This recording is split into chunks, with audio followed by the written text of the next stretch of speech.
Hey, folks, welcome back to the Manana no Mas podcast. Once again, I've managed to stick my arms out there in LinkedIn and find some really, really great people to talk to.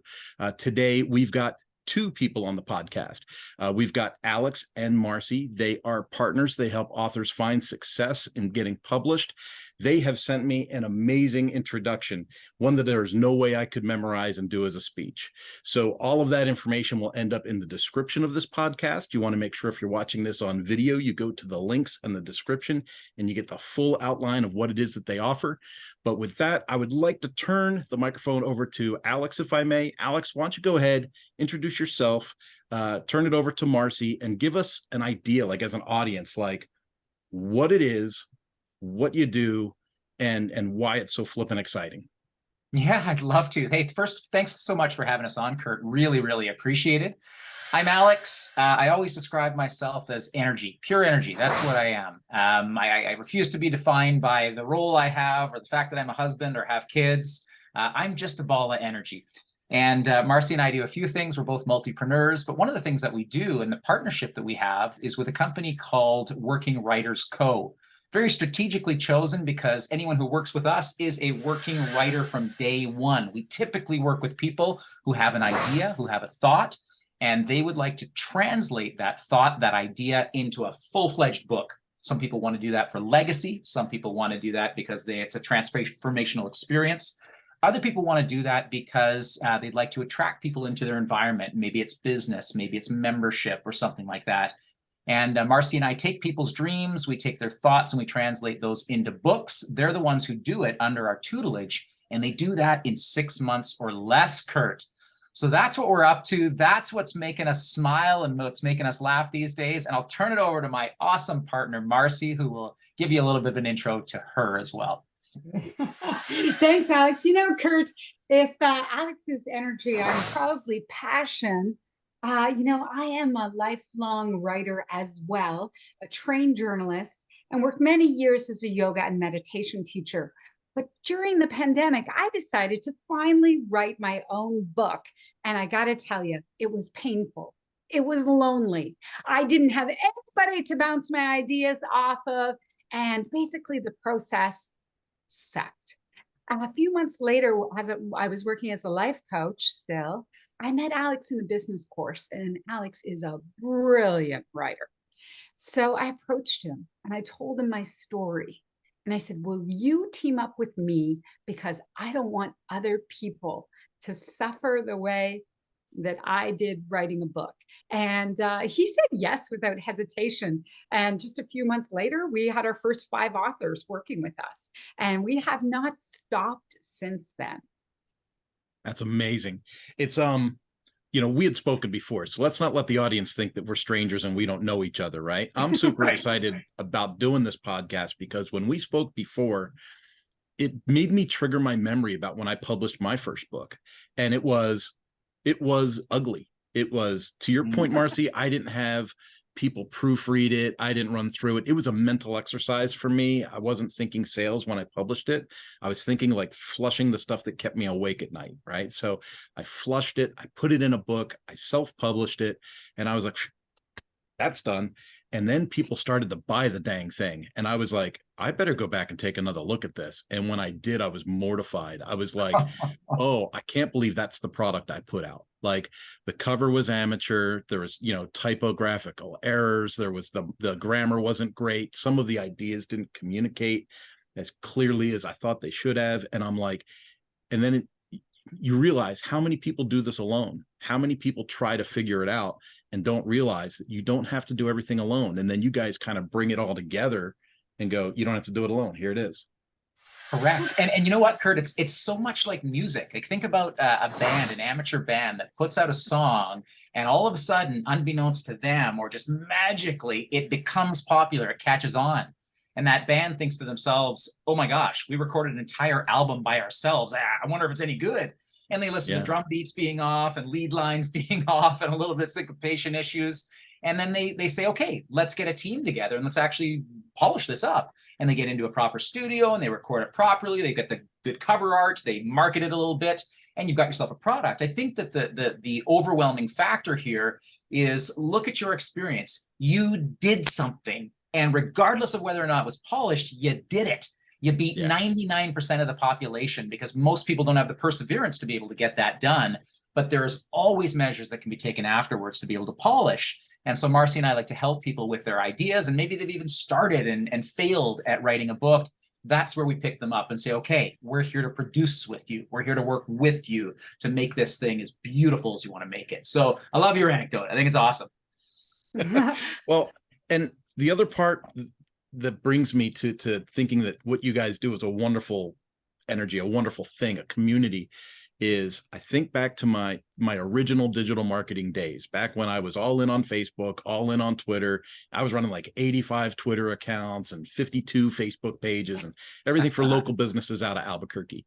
And as I did that, I realized the power of association, because it was like when I was running 1 or 2 social media channels, it was like, okay, I can post here, post that, and I could see a little bit of energy. But when you start going 40, 50, 60 channels at a time, and you can cross post and you can refer and like and share within those, the accounts that are in your network, you immediately begin to go, oh, wait a minute. When I talk to new clients, I can plug them into a community, and I know they're going to start out with 1,500, 2,000 followers right out of the chute, because I'm going to be able to kind of aggregate that. And so when you guys work with a group of writers and you have that energy of community and common goal, I would imagine that's kind of an infectious environment for that. Well, it is. It's comforting, it's infectious, but it's also highly productive, because what we're doing is we're shifting the identity of the person who has joined the community. First, we work with primarily first-time writers so far. Every writer, this is their first book. So when they come in, they're like, I kind of have a story to tell, but I'm not really a writer. And once we get them in an environment where twice a week we're meeting with other writers, we're expecting them to write, we talk about their manuscript, we put them through writing exercises, there is a shift that they start to identify themselves as writers. We call them writers from the get-go. And once you create an identity shift, as you know, then you become that thing, right? Yeah. You own it. There's a sense of ownership. So we have 6 months in our mentorship. And so we take a non-writer to a confident, accomplished writer by the time their manuscript is done. And that's something we invest a lot of our energy in, because that's the transformation that people are buying. It's not, oh, I'm working with a book coach, they're helping me get my book done, they have some great suggestions. Sure, there's all of that. But once you're a published author, or once you're an author, you have transformed. You're now a master storyteller. Hey, and Marcy, how does that impact you? Yeah. The other cool thing too, Marcy, about the power of our community is that marketing is enhanced by the power of community, right? And we see that on social media, of course, but in a live community setting, or even in a virtual community setting, when you become friends, we always tell writers that your marketing begins the day you have the idea of your book. That's when you begin marketing. And a lot of people think, well, when I finish the book, I'll start the marketing. And it's not like that. It's like, oh, the minute you decide to do it, you start yourself another Instagram account, and it says your name plus author. And then everyone in your community that's writing a book knows about that account, follows that account, is resharing, is championing, is commenting on, is boosting the algorithms. And so marketing really starts from day one, and it's absolutely enhanced by that community. And there, as Marcy pointed out, there's so many other benefits to that community as well. So community. It's really what drives the world. And it's what I think really gives us our sense of worth as well. Like trying to go it alone is nearly impossible. And I'm a freakish fan of survival shows on, be it Netflix or Prime or whatever it happens to be. I just love the idea of survival.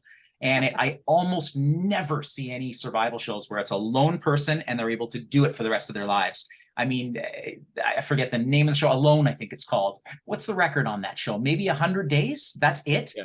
Like my wife and I are hooked on that show. Oh, dude, how good is that show, right? There's a new one, incidentally, Kurt, called Outlast, produced by Jason Bateman and company on Netflix. I just started last night. So we're getting off topic, but this show is about survival and community. So it is on topic. How do you like that? Yeah. And your book is going to be better too, if you use your community. On our Tuesday night calls, there'll be a lesson on writing. There'll be everybody taking a bit of time to do the exercise, and then there'll be some sharing. And when you start to share your writing and get feedback live on the spot, you're able to develop your skill as a storyteller so much more quickly. Yeah. I'm It's going to amazing. be a little bit more transparent. And part of the reason why I love what you guys do so much is you put that time reference into it, within 6 months. And I think I told you guys on our original call, I had joined a couple of writers groups thinking that I was going to, finally find my people. And then when they did the introductions around the room, I mean, I had written for power sports companies. I had written for power sports magazines. I was in, racing. And part of the way that I afforded to go racing was by writing articles to get reimbursed for the trips, Yes. So I had this whole scam on how I published content material and got reimbursed. And then I'm in these groups and everyone's like, well, I've been working on this for years and I've been doing this for years. And this is my 5th or 6th rewrite. And I want it to be perfect before I release it. And in the room, I was like, oh my goodness, I can't afford to do one more meeting. Like I can't get locked into this because these folks are fine without producing. And to me, to your point, a writer writes like you write it, publish it. And then if you've got it in you for another project, right, have at it. But I love that you guys put a timeline on it. Give someone a deadline, Kurt, and watch the magic happen, right? We tend to think in this society that it's a negative thing to work up against a deadline or put yourself close to a deadline. I see it with my daughter in university all the time, doing essays the night before they're due. But she's an A student. She gets it done. She's got fabulous marks. Her system works. So you put a deadline in front of her and she'll perform. You tell someone they're going to create a book in 6 months and that's what it is. Now, if Marcy and I had a program and we guaranteed that you wrote a book in a year, that would be the benchmark. People wouldn't think anything of it. And you'd still have people running up against the year deadline going, okay, I got to get this done. I got to get this done. But we've said 6 months and people get it done in 6 months. So articulate the deadline, give yourself a deadline, and you'll see the magic that you're able to create. It's really phenomenal. Yeah, there's so many parallels. Yeah, I was just going to say, sorry, I didn't mean to cut you off. I was just going to say, I think there's like an idea about writing as an art form that it has to always be triggered by inspiration and it's just going to come naturally and the stories are going to flow. There's a quote that I love. I feel like it's an Emily Dickinson quote that says, I'm the most unprofessional kind of writer. I only write when it rains. It's just like, oh, I'm going to write because I'm feeling it. And we like to say, well, I like to say writing is 10% inspiration and 90% craft. And I use this quote all the time. The art of writing is the art of applying the seat of the pants to the seat of the chair. Like sit down and do it. And that is what we put forth to our writers. You direct your intention and it's going to go. Yeah. I took a lot of training under the John Maxwell organization. And when John would talk, he would say, this is what my day looks like every day. And he's still old school. He still writes in legal pads with a pencil and stuff. Right. But he's like, every day, I get up and I write something, because writers write, and he's prolific, right? 55 books or something crazy. So, but it's to your point, you've got to put action to the words or to the thought or to the idea. And then after that comes this thing called routine, comes this thing called habit. And it becomes a part of your form of expression. It really becomes an extension of you, right? And so if you do it frequently enough and you find satisfaction in that form of expression and it continues to resonate, then that's when you're producing and it's effortless at that point. You still have some hard days, but exercising that muscle isn't challenging anymore. And anyone who's ever gone to the gym and who's stuck with it can relate to that. Once you begin to go and it feels good and you get into the routine of it, it's like, okay, like that's me, that's my identity. And I think that's what you were pointing out, Marcy, is that from day one, we work really hard on creating the identity of a writer. And once you seize that, the rest kind of comes naturally. Yeah. So many parallels to, what I work with people in the WordPress space, right? It's like everyone's got a great idea. And then you're like, okay, well, let's start putting a website together. And then they're like, oh, this is going to take some work. I wasn't ready for this. And, you start, do you have a logo? Have you picked a color? Do you want to do an online course? Do you want, and then you got to follow through, that again, action is so key. What does it look like for somebody that has they have this idea, right? Oh, someday I want to be a writer, right? And then they finally go, okay, I'm going to make it official. And they look you guys up and they say, I want to give this a shot. What does it what does it look like for them coming in? What can they expect? Marcy, you want to give it a go? Oh, I was just going to say, sure. Basically, there's 3 ways to do it with us, but the best one is signing up for the 6 months and jumping on the twice weekly coaching calls. You can also write a chapter at a time. You do that on your own time. Then you contact us, send us the chapter. We edit it. We meet with you. We talk through what's working, what's not working. We plan the next chapter. Or you can just come on the calls and listen and move at your own pace and write at your own pace. We don't check any of your writing. You just do all that independently. So we love it when people jump in for the whole thing. But the first thing we're going to do is we're going to put you to work. We got to get over that fear immediately. That fear of, what if I can't write? What if my spelling's grammar are horrible? My spelling grammar are horrible. We've used this story many times. One of our published authors came to us and said, hey, I've been working in finance for 30 years. I only write in bullet points.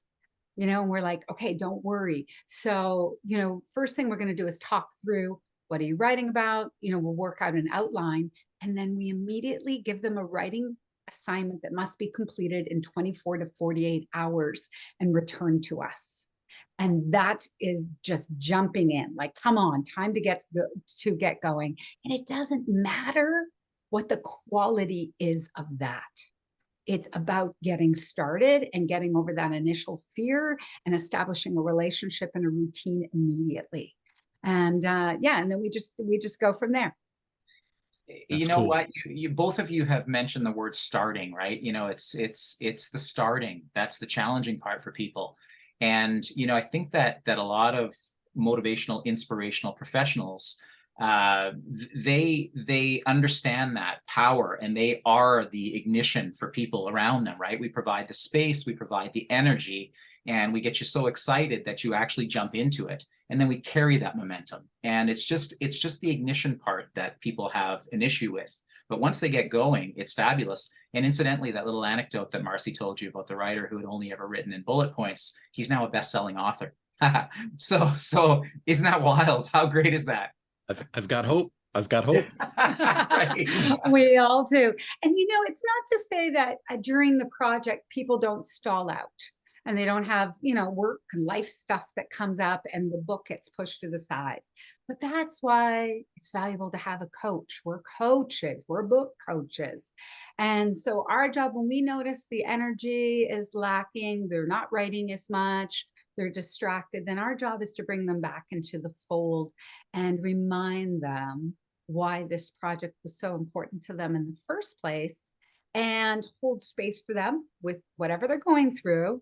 And then also be prepared for a writer to completely change the direction of the book that they started. We see this sometimes at the 2 or 3 month mark, that they're like, I thought I was going to write this book. But once you get into it, you're like, no, I'm going to write this. This is what I'm writing. And we're prepared for all that. It's just a very loving space. It's like, let's talk it through. Okay, let's work it out. What are the changes going to look like? What's the change in tone? Are you going to have new characters in your book? How are you going to tell this story? Because there has to be an absolute love and respect for the story. And that exists all the time in our environment. And so it's like, what is the story you're telling? Because that is how we move people. That is how we make connections. That is how we create a legacy, right? And so we always regroup. So there's a lot of love during the process, I have to say. Yeah, and I was just thinking, whether someone's writing fiction or nonfiction, there's still a responsibility to stick to a story arc to find that architecture, right? Where you're going to drive success based on a working model, right? Like there's a certain storyline to every successful movie or successful book. And when you stray from that could be kind of a danger zone, right? Is that part of the editing process with you guys to guide people, or do you let them kind of figure that out as they go? It's something that's taught from the outset. It's really reminiscent of the hero's journey, right? It's something that we understand probably from prehistoric times in terms of how to remember something. So it's a way that our minds work. We remember things when they hit us emotionally. when we go through conflict and resolve it, when there are tensions, and then we get to a climactic moment, i.e. the moment we were aiming for, the goal, the pinnacle, and then a denouement, and sometimes even another peak, right? So we absolutely teach this. It's essential, because how many books are there about business? How many books are there about snowboarding? How many books are there about any subject matter? Just the number is too many to count. But there are no two stories that are alike. Even if you wrote the exact same story about photocopiers, it would be told differently by 2, 3, 4, 10, 50 different people. And that's the power of the story, right? And told in that beautiful format that elicits emotion, interest, curiosity, exploration. This is when it's universally appealing. And that's the power of a story, is that it's the universality of those traumas, of those conflicting moments that pulls us in, that bind us, and that are so, so relatable. And when you stick to that formula, yet celebrate the uniqueness of your own story, that's when magic happens. And then the last thing you have to do is let go of your ego and quit trying to please people. You've got to write from your heart. And when you do that, my gosh. That is a huge thing. I think you just mentioned at the very end, right? It's like that, it's that social media imposter syndrome, right? That like, I got to please everybody, or I'm not going to please everybody, or I'm not as good as I think I might be, right? You got to get over that. You got to figure out, you got to throw it out there, and then it is what it is, right? Like once it's out, it's out. Yes. Hey, Marcy, we deal with that all the time, don't we? Imposter syndrome.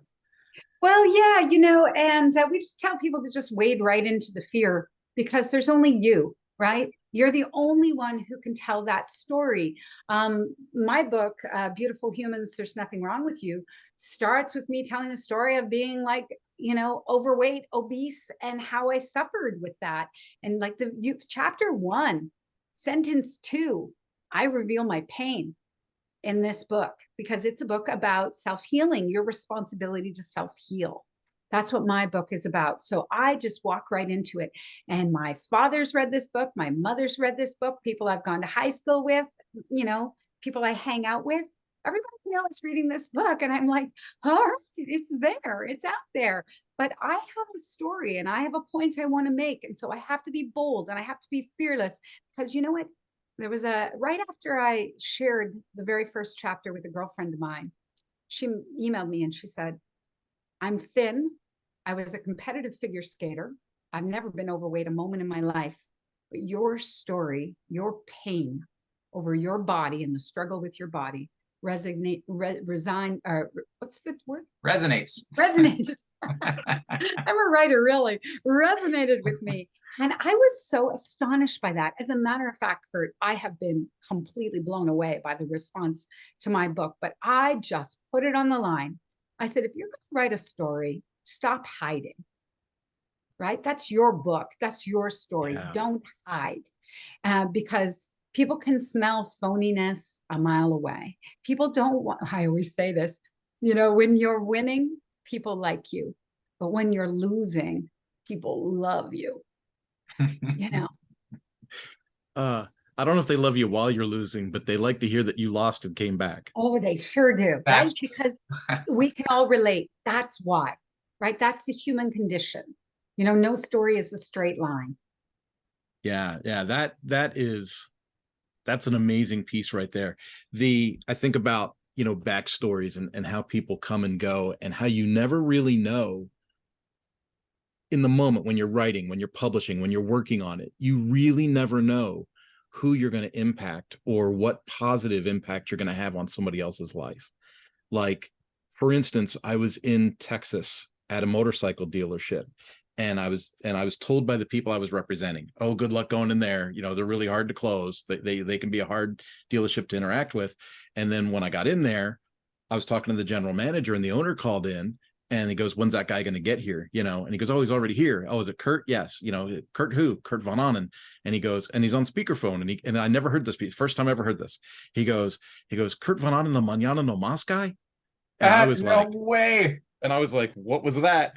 And then and he goes, I've been listening to that guy for like 3 years on his podcast. Anything he says to do, we'll just write the check for it. Don't worry about it. He knows what he's doing. And I was like, okay, that was done. I just closed my books. I was like, close the books, close the computer, put everything in the backpack. And I was like, hey, this has been a great meeting. I'll catch up to you guys later. I was afraid anything else I said after that would ruin the sale. The sale was already made.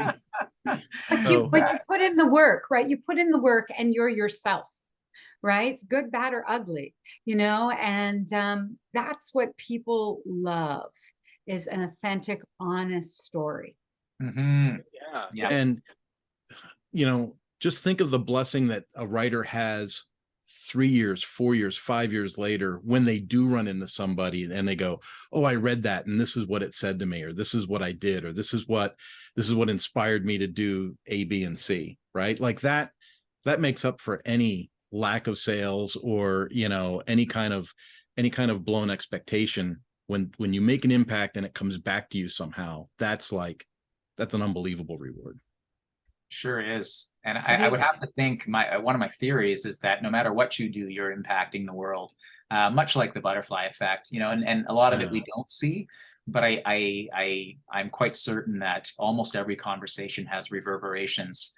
And, even people listening to today's podcast, there will be something in it where someone might just go, wow, that was interesting. Might cause them to think about something a little bit longer, make a decision that is extremely impactful and completely and utterly change their lives. Not saying I did it, not saying Marcy did it or you did it, Kurt, but it's just the energy put out always reverberates, always moves. It doesn't end. And my philosophy is that it moves for the rest of your life. I can't explain why, but right now I've got like a merging of like 4 different conversations and ideas in my head at the same time. And so I'm going to try and communicate this in a way that makes sense. And hopefully the listeners understand this, because to me, what you do is so important, and getting people to put their thoughts down and be authentic and be real and be human to me is so important. Last month on the podcast, we featured a guy named Eddie Babian.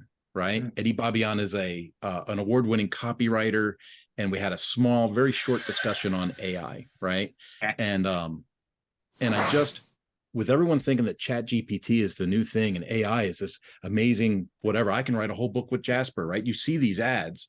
Yes. How important. And I mean, I got to stress this, and I'm going to bring it up to you guys because you're the experts.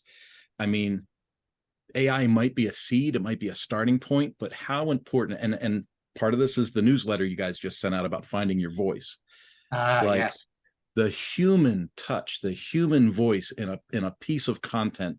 How much more does that override any kind of technology that someone's bringing to the table? I love this question. Yeah, this is a great question, and we could talk about this for hours. I love AI as it's like having a brainstorming session with a friend. So you're putting something in, you're starting something, you're getting some responses back. It's all good information. But I'm not going to give up my voice to AI. I'm not going to give up.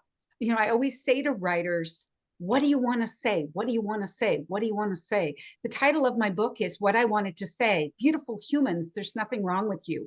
That's what I wanted to say. It took me a couple of years to get it out, but that is my message. Anybody I meet, I fall in love with people right away. Because there's nothing wrong with you. We all have tweaks we want to make, right? But that's my philosophy. So anything I put into AI is brainstorming, a little bit of, I wouldn't have said it that way, but that's interesting, great idea. But it always comes back to, I'm driving this vehicle here, right? And I'm going to take the wheel back. That's my opinion on the AI. And I want to say that AI is tantamount to the invention of the mirror. And what I mean by that is that with the mirror, we begin to see ourselves. Society begins to see themselves. And AI is no different. Who did the programming for the AI? Who put the original inputs in? And AI is going to take all of these disparate stories and going to create something that's new, but it's only a reflection of a reflection, and then another reflection. And that house of mirrors extends infinitely. And I think that's a beautiful thing. I think it provides inspiration. I think it provides additional color. But where the mirror doesn't exist is right smack in the middle of the heart.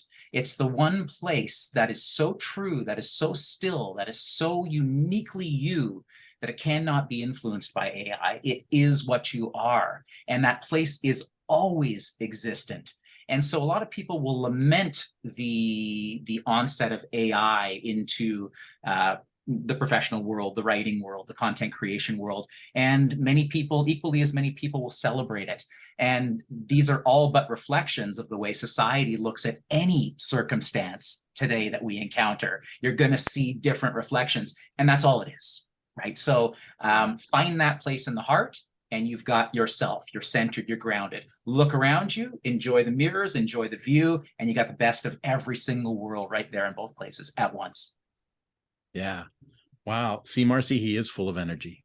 Well, I know, Kurt. I meet with the man every single day, and he is. Isn't that a beautiful brain? Isn't that a beautiful brain and a beautiful heart on my business partner?